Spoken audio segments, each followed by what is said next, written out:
Good evening, I'm Sarah Mangawa and welcome to BCN News. Leading our news tonight, according to yesterday's updates on the Niue COVID-19 dashboard, there are 55 active cases. 3 new cases were detected, while 11 of the previously active cases have been recovered and no longer infected with the virus. Health and government officials are continuing to remind members of the public to follow and maintain health and safety protocols for COVID-19. Here's more on this story. There is one patient currently in the COVID isolation ward admitted for other underlying condition, according to the Director General of Health, Gaylene, Tasmania. We do have a patient that is in there admitted not because of COVID complications but other conditions. It's just that if anyone is COVID positive, then we must place them into that isolation ward and not in the main hospital with other patients. The Niue COVID dashboard provides an overview of the daily COVID count in the past 7 days. The general trend shows a steady decline of the daily numbers. Although the overall total active number of cases remains relatively high, health and government officials are hopeful that the numbers will decrease. Niue Hospital continues to advise members of the public that the front entrance is closed. Due to an increasing number of COVID cases, the health staff have also been affected, limiting the daily duties of the hospital for the general public.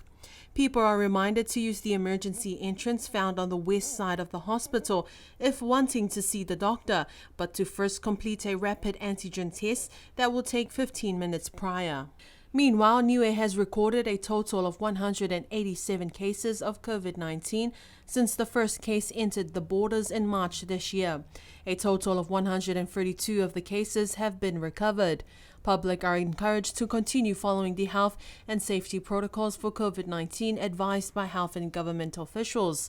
This includes wearing a mask indoors, especially in public places and gatherings, practicing social distancing, regularly washing and sanitizing your hands, and using the RockSafe contact tracing app. If experiencing COVID-19 symptoms, such as a sore throat, coughing or runny nose, then complete a RATS test. Otherwise, contact UFO Hospital for further assistance. The Director General of Health and Social Services, Gaylene, Tasmania, told BCN News this week that they have reached out to the New Zealand Ministry of Health and the Pacifica Medical Association, PMA, to help with the staff shortage at the hospital as a result of the community transmission of COVID-19. Esther Pavihi reports. The current outbreak of cases has impacted on the Department of Health. They are now struggling to maintain their normal operations. With 9 staff members in isolation, the department has had to implement temporary changes to their services. So the department have rearranged the way that processes and health services are carried out, which is why we have closed off the front entrance to outpatient. It's also to help with not just the staff, but also exposure for people who come in to see the doctor. Like you could be sitting there and someone else might have COVID, but you're all in that enclosed area. So by moving this away from that entrance, the team have rearranged according to the number of staff available. We have 9 staff that are effectively not at work because they've had to isolate, and we've just had to cope by rearranging the roster and the number of staff that are exposed at any one time. The Health Department have closed their outpatient services, asking the public to use the emergency entrance to the hospital, and they can only be seen from 9 a.m. to 12 midday from Monday to Thursdays. There are no changes to the weekend clinics and emergency cases, but the hospital is not coping with the shortage of nurses to work the outpatient hospital wards and the COVID isolation ward. Tasmania said that they are hoping for the best as daily cases appear to decrease, but are aware that they can spike at any time. I can't say I'm expecting it to. I'm hoping it does continue to go down. All it is that there are 2 things that can explain this. Either people have COVID, they are asymptomatic and are not testing, so we're not getting reports of new cases, or the other reason could be that it really has started to fall and there are not very many cases out there in the community. So there are 2 ways. So that's why I said I hope for the best, but we have to expect that it could spike at any time, depending. And the reasons for the spike has been the household composition. So if there's someone in the household who tested positive, if there are 6 or 7 others in that household, it is very likely that it'll spread for other. And that's why you get, these big numbers. You've got complete or total households actually coming down with COVID. We've also reached out to our counterparts in New Zealand. Our usual channels would be through the Ministry of Health as well as the PMA, the Pacifica Medical Association. So we do have some additional staff coming up in the next few weeks. The Health Department is asking people that if you have been issued with a health order to stay in isolation, then follow them. The only way to break the chain of community transmission is if people follow the health orders and not place others at risk of infection. Gayleen Tasmania told BCN News that this is still an issue, people not following or complying with health orders. Is an issue. The trouble is we can't be out there policing people. So the order is for you to just take responsibility. If you're ordered to isolate, then please follow the rules. If you don't isolate and become positive, then the team has got to contact trace and find, who else you've been exposed to or who else you have passed the virus onto. So that's the reason for the orders, and we hope that people take responsibility and actually follow those orders. But it's not something that the Health Department or Public Health, that we just don't have time or the resources to keep policing people. While members of the public can report people who are not following health orders, Tasmania said that investigating cases is also drawing on the limited resources of the department. So you can report, but there's also a process of investigating and things like that. And the penalty is half a penalty unit, or correct. So you got to weigh up whether you would embark on that investigation and all that effort, which is why we just want people to follow the rules and don't put too much weight on health doing everything or public health doing everything, when each and every one of us have a responsibility. The responsibility includes passengers who don't wear their masks on the flight to Niue. Witnesses told BCN News that on the last flight, most of the passengers were not wearing their mask on the flight, even though the message was relayed by the Air New Zealand crew that it is the requirement of the Niue government for passengers to wear their masks. Gayleen Tasmania says that dealing with this virus is not new, and calling on people to be calm, follow the rules, and to break the chain of transmission. At the moment, I think this is not new for us. I think as a country we've experienced cases in the community. Although this is the first community transmission case, we haven't actually, we've always come out of it. It just takes time. People just have to stay calm and let the virus, basically cease from transmission. We have to break that chain of transmission, and we've been promoting all the measures. Everyone knows what to do. You just got to wait. Don't panic.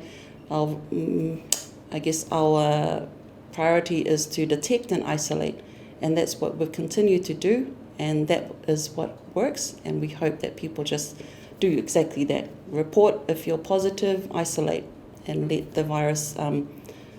It does what it has to do, and as long as we don't pass it on to others, we can break that chain of transmission. Dr. Josie Tamate is the first Polynesian to chair the Western and Central Pacific Fishing Commission since its establishment in 2004. Dr. Josie Tamate, the Niue government's Director General of the Ministry of Natural Resources, was unanimously elected unopposed at the last meeting of the commission held in Vietnam last week. Here's more on this story. Niue's delegation at the meeting of the Commission was led by the Minister of Natural Resources, Honourable Esa Monainu. It included Dr. Josie Tamate, also the Director of the Department of Agriculture, Forestry and Fisheries, Poya Kesene, and Principal Fisheries Officer, Launoa Ngataua. Waiting in Auckland for Premier Dalton Tangilangi to fly to Montreal, Canada for another high-level biodiversity convention meeting, Dr. Tamate told BCN News that it is humbling to be given this role and the responsibility that comes with it.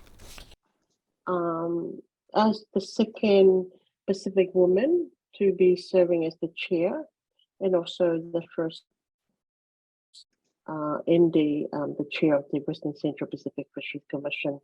It comes with a lot of responsibility and expectations, and like they say, you've got to keep challenging yourself to see the best out of you. What you can do. It's amazing what a human being can do when you're actually put in a position to do that. So it's a great opportunity, but it's also humbling in a sense that I didn't really expect that. Everything we do with 100%, and it's really honored to be given the responsibility, the opportunity to be able to take on the position of chair for the next couple of years, and especially in the the responsibility of coming with the ensuring of the tuna fisheries in the Western Central Pacific, the only healthy, I would say the only healthy fishery in the global ocean at the moment. The other oceans have had their ups and downs. So that responsibility in itself is quite daunting as well. But I'm confident that there is a lot of people and support there that will help me carry on the task that is before me. Dr. Josie Tamate is no stranger to the work of the Commission and has served as its immediate past deputy chair, which places her in good position to continue to ensure the protection of the fishery resources in the Western Central Pacific. The Commission was established by the Convention for the Conservation and Management of Highly Migratory Fish Stocks in the Western Central Pacific Ocean in 2004, and especially in the high seas where no one country has legal jurisdiction outside of their respective exclusive economic zones. The responsibility of the Commission then is to have established rules that are compatible to what's in the high seas. Hence, the 17 countries of the FFA are in a very strong position when it comes to negotiating. I have focused on what we call the zone-based management. The idea is once we have that lock-in in the EEZ, then our task then is to be negotiating to make sure there is similar terms and conditions are in the high seas. The Western Central Pacific Fishing Commission is made up of 33 members, including countries like the US, Japan, South Korea, Philippines, Indonesia, Vietnam, and other Asian countries, as well as the 17 members of the Forum Fisheries Agency, including Australia, New Zealand, Tokelau, American Samoa, and the French Pacific Territories. Dr. Josie Tamate is the third woman to chair the Commission and is optimistic about this new role that she will carry on from the previous chairpersons to lead the organization that is tasked to protect and manage the fisheries resources that all Pacific nations depend upon as a source of food security and economic benefits. They have 3 women going to be chair of the Commission. So that's something in the way that is where really had come to. We also find that I first went into my first Commission meeting in 2010, and it's been in and out, not as consistent. You've got to be consistently in attending this meeting to see where the negotiation, because some of this, you're talking about the conservation management measures, so you review them every couple of years. There's expiry date on that, and then because the signs have shifted up. So the information from the science committee inform what also goes in and how do we respond to what is the responsible to ensure the sustainability of the resources. Premier Dalton Tangelangi, who was in Indonesia this week for the Indonesia Pacific Forum for Development in Bali, also met with the Indonesian Minister for Foreign Affairs, Retno Marsudi, for bilateral talks. In the meeting with the Indonesian Minister for Foreign Affairs, Premier Tangelangi warmly welcomed the cooperation with Indonesia regarding climate change, especially to assist US conservation efforts. Here's Esther Bavihi with more. In the meeting, Premier Dalton Tagelangi also expressed his hopes for Indonesia's support for Niue in various forms, be it regional or international. The Indonesian Minister for Foreign Affairs, Retno Marsudi, conveyed Indonesia's commitment to cooperate with Niue, especially in climate change, saying that the Indonesian presidency has produced concrete deliverables for developing countries. At least 10 cooperation projects can be utilized by Pacific countries, especially regarding climate change, said Minister Retno Marsudi. Indonesia is number 16 of the 20 countries that have signed diplomatic relations with Niue. Gender-based violence impacts every country and is a worldwide problem affecting millions of women and girls. To draw attention to the plight of women and girls facing violence, global campaigns such as the 16 Days campaign is an international campaign to challenge violence against women and girls. The campaign runs every year from the 25th of November, the International Day of the Elimination of Violence Against Women, to the 10th of December, Human Rights Day. In Niue, for the past 2 years, domestic violence cases make up 2% of the cases investigated by the police. Esther Pavihi spoke with Chief of Police Tim Wilson about gender-based violence. Chief of Police Timothy Wilson said that for the period July to June 2020-2021, they attended to 9 cases of domestic violence. In the following year, 2021 to 2022, they responded to 6 cases of domestic violence. But for most of these cases, the victim would often not pursue the case to court, making it difficult to achieve a conviction. The police, though, are hopeful that the incidents are dropping. Since July this year, there have been 0 reports of domestic or family violence incidents. But the police are also aware that the Christmas, New Year or festive season is also a time when there is a spike in cases. The police is calling for an end to the violent behavior of men and encourage women and girls to contact them for help. Yeah, well, it's an important issue around the world, and we want people, if they're experiencing this trauma and this kind of crime, to come forward. We have ways of trying to help them, whether it's through community services, whether it's through the Akuakos in the villages, or however. We want to find ways to solve this problem for people. Sometimes that ends up in criminal cases. But sometimes it ends up in non-criminal cases. And so we just want to make sure that people are living peacefully and happily, and if there's a way we can provide support to families, or the government can provide support to families, we find this is a generational thing, so it's a cycle that keeps going. So we really want to help people break those cycles and prevent that from continuing in the future. Chief Wilson said that for most of these cases, the women will not want to pursue the matter towards a court conviction and just want the police to stop the domestic violence incident that night. But our policy is that when we get a case, a domestic violence case, that we take it to court. Now, sometimes we don't have a willing victim anymore because their concern is mainly stopping the incident as it's occurring for their own safety.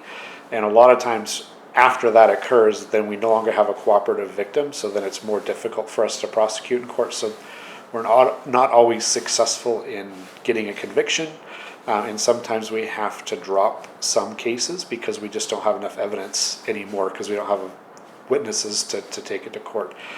We used to have a no-drop policy. We found that although the intention was really good behind the no-drop policy, what that did is it actually made it to where people just didn't report, because they felt that, again, their main concern was stopping the incident that night and making sure they were safe, and not necessarily getting a conviction. So we kind of try to play the middle and try to go, what we feel is most appropriate. The recent passing of the Family Relationship Law, providing for the first time a domestic violence law, is a positive step because it means that there is now a specific law for domestic violence, but it will not mean any changes to the way they investigate and prosecute cases.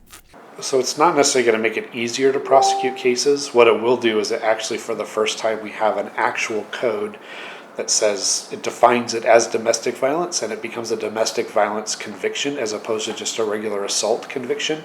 But the burden of proof is still the same that we would have in court. We still have to prove beyond a reasonable doubt that somebody was assaulted. So It's not going to make it any easier for us in our investigative purpose, the way we conduct our investigations. It's not going to make it any easier for us when we prosecute, but you will have people that are actually being convicted of domestic violence-based crimes as opposed to just regular assault. Chief Timothy Wilson told BCN News that investigating gender-based violence or domestic violence is very similar to any other investigation, but police officers will also be receiving training in New Zealand in the new year. Domestic violence investigations are very similar to any other type of investigation. There's just, especially here in Niue, where everybody's so closely related or connected anyway. So they do get that training, but we're happy that we've been able to work with New Zealand a lot over the last year and a half, and coming towards the end of next year, in October-ish, we will actually have a police college training that's set up specifically for Niue and the Cook Islands, where it's just like going to the police college. So we'll be able to start sending some people down. We'll send our new recruits down. We'll also send some people who've been around for a while down. So hopefully that'll also increase our capacity to be able to train and help our officers be better equipped. A small earthquake was felt across the island on Sunday morning. According to the National Disaster Management Office, a 6.9 earthquake was reported 127 miles south of Upolu Island in Samoa at 8:24 a.m. Niue and Samoa time. Here's more on this story. Although it was a brief mild tremor, it is the second occurrence in the matter of a few weeks since the first quake for this year took place. BCN News understands that although there was no tsunami advisory issued, the National Disaster Management Office advised on Sunday morning that all sea tracks are closed until further notice. After midday on Sunday as well, the NDMO office announced on their social media platform that the sea tracks are now open. However, they would like to remind the general public that sea currents may be unpredictable after earthquakes and remind the public to be cautious while enjoying the sea, especially in these very hot temperatures. For many years, people have been talking about the lack of good mango harvest on the island, and for those praying for a good harvest have had their prayers answered. BCN News cameras was able to find some of these mangoes this week. Mangoes first started to ripen in October around the east coast from Mutalo, Lakapa and Likum. Since last month, the villages on the southern side of the island have also started to enjoy the harvest. The last big harvest of the local mangoes was 10 years ago in 2012. BCN News reached out to some of the local mango tree owners who have been sharing their mango galore on social media. Kin Kokasi from Lakapa said the last couple of years during mango season have not been good for our mango trees at the back of our house in Lakapa, but this year's season of mangoes have been plentiful and we are grateful. It's been hard work since the beginning of this month. Every morning and afternoon, my family and I go check the mango trees and collect all the mangoes.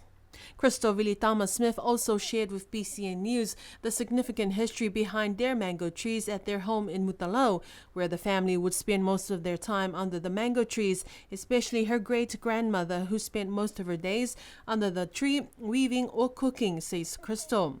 Mangoes carry both a traditional and historical meaning for the people of Niue. Traditional ways of thinking suggest that the fruiting of the mangoes are a sign of a coming cyclone, while today in our modern day, people are just grateful that the mangoes are a fruitful blessing this year round. Rugby League has recently seen a growing interest in the sport across the island, especially amongst the younger generation. In essence of developing young talents in the sport, the Niue Rugby League Association have been conducting after-school training for some of the young primary school children. Earlier this week, the children were able to receive 30 new junior mouthguards and 2 headgears. Here's more on this story. In a recent social media post by the Niue Rugby League Association stated, development and player safety is a must for our kids to help grow rugby league in Niue. Supporting the efforts of developing rugby league for the young children, the association was able to receive 30 junior mouthguards from Whana Cafe owners Chris Skinner, Ross and team. 2 headgears were also sponsored by Wayne Boyes and Nico Levy in New Zealand. The Niue Rugby League Association expressed their heartfelt gratitude for the support and stated, "This is just a start of our young ones, so we will keep you posted for their first official game." Meanwhile, the Motu versus the Fisi third and final rugby league tournament was meant to take place last Saturday, but has been postponed until further notice. And that concludes our news bulletin for tonight. Do join us again next week's Tuesday and Thursday's bulletin for more of our local news. Until then, wishing you all a safe weekend. Good night.